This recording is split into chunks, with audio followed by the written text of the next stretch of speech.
4వ రోజునకు ఏర్పాటు చేయబడిన పాఠ్యభాగము కీర్తనల గ్రంథము నుంచి 22వ కీర్తన 16వ వచనం నుండి 31వ వచనం వరకు ఉత్తర ప్రత్యుత్తర రీతిగా చదువుతుంది. కుక్కలు నన్ను చుట్టుకొని ఉన్నవి, దుర్మార్గులు గుంపు కూడి నన్ను ఆవరించి ఉన్నారు. వారు నా చేతులను నా పాదములను పొడిచి ఉన్నారు.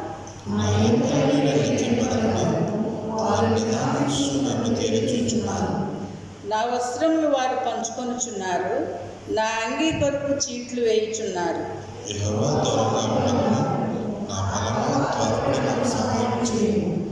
ఖడ్గము నుండి నా ప్రాణమును, కుక్కల బలము నుండి నా ప్రాణమును తప్పింపుము.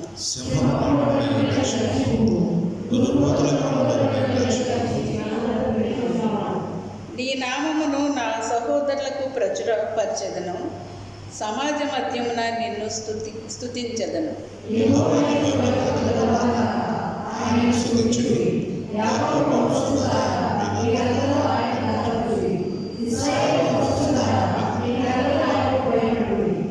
ఆయన బాధపడు అని బాధను తృణీకింపలేదు, దాన్ని చూచి ఆయన అసహ్యపడలేదు.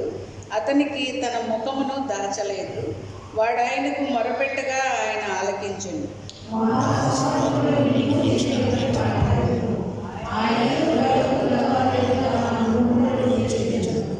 దీనులు భోజనము చేసి తృప్తి పొందెదరు, యెహోవాను వెతుకువారు ఆయనను స్తుతించెదరు. మీ హృదయములు తెప్పరిల్లి నిత్యము బ్రతుకును.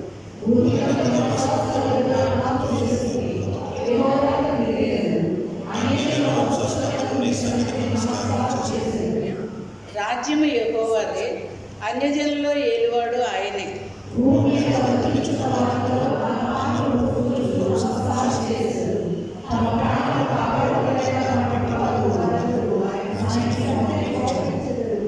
ఒక సంతతి వారు ఆయనను సేవించెదరు, రాబో తరమునకు ప్రభువును గూర్చి వివరింతురు. వారు వచ్చి ఆయన చేసిన నీ పుట్టబో ప్రజలకు తెలియజేతురు.